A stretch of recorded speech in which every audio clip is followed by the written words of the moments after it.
Hi, this is Drew Jones of Drew's Guitar Shop in Seattle, Washington, and you might hear a loud hum in the background of this video. That is intentional.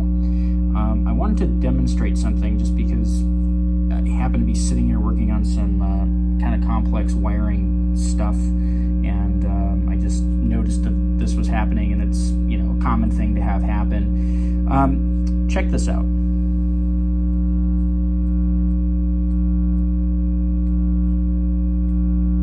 Do you hear that change in pitch?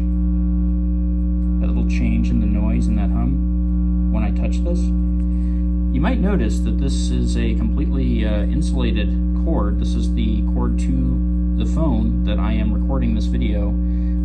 This is a charger for the phone that I'm recording this video on. And it's interesting that touching an insulated cord should have this effect. What you're watching here is a thing called capacitance. This is basically what a capacitor does in a more controlled way. But what's happening is that capacitance is interacting somehow with the circuit that's going into that amp. Both of these are plugged into, I think, the same power strip, possibly not. But, you know, we're in the same room. Basically, I've got a kind of a limited number of plugs here, limited number of, you know, circuits and everything. But the reason that I wanted to show you this was that I wanted to illustrate that there are things involved with electricity that you wouldn't normally think of as involved with electricity with your guitars. And the other thing that I wanted to point out is that nothing is actually isolated. The first thing that I'll address, which is the things not normally involved with electricity, or that you would normally think of being involved with electricity, being involved with it. I had a gentleman come in a number of years ago that had this issue where he said that all of the Telecasters that he had this thing where when he would touch the pick guard on it, there would be this pop or this kind of sizzle. And the thing is that, like, I couldn't reproduce it. I didn't hear it in the shop, and so, like, I had to kind of hand it back to him and shrug and go, like, I don't hear it. I can't diagnose it if I can't hear it. He took it back home. He's hearing it again, and then I went and worked on the same thing. And I think that the difference is that this was back when I was working at home, and I went up to my workbench without shoes on. I think that was the thing that I did. Either that, or was I went over there with shoes on. I think the shoes were the thing that mattered. Because I was touching the floor of a grounded concrete basement, and when I touched it, all of a sudden I got that same crackle, that same hiss. And what was happening is that there was this buildup, this static buildup in the pick guard, and that when it was touched, the discharge would go out through the ground system and somehow into the pickups of that guitar, and it would kind of become part of the signal that it was producing. By the same token, I have heard people come in here with electrical issues. Basically, they'll say, I have this nasty hum, and I'll plug it in, and even with them here, they'll go, I don't hear it anymore. And, you know, it's oftentimes because of stuff like this.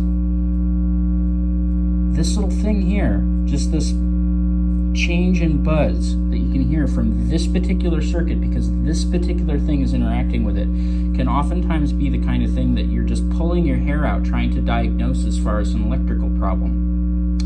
This can come from a lot of different things. So, like, if you have a house that has old circuitry and you have, say, something that's got high draw on it, like a microwave or, you know, something like that going on, you might hear a difference if you turn that microwave on and you know, listen through your amp. You might actually hear a difference in what that amp is doing. Same thing with, like, dimmer switches, or like you know, things like certain types of light bulbs and stuff like that. Nothing is actually isolated, and so when you're plugging your guitar in to your you know, wall circuits at home, it's important to remember that, like, you know, if you do encounter a buzz like this, if you do encounter a hum, you got to do what I kind of call, like, the idiot test, right? Like, you got to take it and plug it in at different locations. You know, I've been in the position where I've taken an amplifier that I had and I plugged it into every single every single outlet in the house, just to see if I got the same issue, and I got different results plugging it in different places. Now that was the same house where I would take an outlet tester and I would put it in, and I would find that the outlets were kind of wired inconsistently, which is another tool that you might want to pick up if this is the kind of thing that you're dealing with. Getting an outlet tester, they're really easy to get. If you go into Home Depot, ask them for one, they'll know exactly what you're talking about. You can Google it, you'll see exactly what I'm talking about. It's a thing with three little lights on it, and it's testing each one of those little prongs in the wall to see if it's going where it should be going.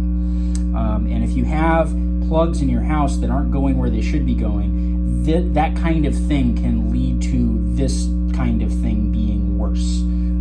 Simply because, like, you may have something that's not grounded, or you may have something that's kind of wired in reverse, or something along those lines. And all of that stuff can kind of create these issues. Something else that I'll say too, for all of you electronics nerds out there, people who are into this kind of stuff, a number of years ago, I had this like profound realization. It was like the kind of thing that you think about on psychedelics. But like I was, sitting down, at my workbench, I think staring at just this massive cables as I do when I'm trying to figure out some really complex problem. And I came to the realization that everything that is engaged with a electrical circuit, literally everything engaged, whether or not it's a conductor, whether or not it's something we would traditionally think of as a conductor, all of those things will be acting as a conductor, a capacitor, a resistor, and whatever else you can think of. All of these electronic components that we have are just things that we have that are put together with materials that happen to be particularly good at producing these results. But a capacitor can be this. A capacitor can literally be the space between the clouds up above and the ground that we're walking on. That's how lightning is produced. I mean, if you have anything where there's like two wires kind of close together, there's some capacitance there. There's something that is going on there that can be called capacitance. By the same token, all of the conductors that we use have a certain amount of resistance, and by the same kind of token, all of the resistors that we use, and even as we see with that pickguard, some of the things that we would normally think of as insulators are actually conductors when given the right circumstance. So. Yeah, like I said, this is kind of weird stuff. You're getting into this like Nikola Tesla sort of like, what the hell even is electricity kind of territory, thinking about some of this stuff. And, I to be honest, like I have done reading into a number of kind of deeper things than guitar electronics, and there's a certain point where you get into this stuff and you really start kind of like seeing this very wishy-washy sort of like, you get kind of more of a sense of what's going on when you get beyond that sort of like description of circuits as like water and water pipes. There is a lot of really crazy stuff happening at that subatomic level that is pretty interesting, but also like it makes you scratch your head and go like, how does this work, and how did we ever make this work or figure it out, kind of stuff. And this is the kind of thing that always makes me think about that. So when you're dealing with a buzz, when you're dealing with some kind of weird hum, just keep in mind that like your electronic hum may be coming from something that you wouldn't really normally expect it to come from. The solution for that guy's pickguard, incidentally, was to just put run a little foil from the shielding to underneath the pickguard and actually ground the pickguard. That was what we did. We grounded a piece of plastic because that piece of plastic was becoming a conductor. This is the kind of thing that, like, when you find yourself really, really scratching your head over something, maybe this is the kind of thing that you're looking at. It's going to be something, that you're typically not even going to find if you look this stuff up on, like, guitar forums or, electronic sites or wherever you're getting your diagrams from. Because this is stuff that kind of goes beyond what most people think of when they think guitar electronics or electronics in general. So, I thought I would leave you all with that interesting thought today, just again, because, you know, I was listening to this and just thinking, oh man, because this hum is one of the things that's been frustrating me today. And, you know, I took my phone out and I did this and I was like, oh, well, that's one of the things that's affecting it. So, yeah. Anyway, this has been Drew Jones of Drew's Guitar Shop in Seattle, Washington.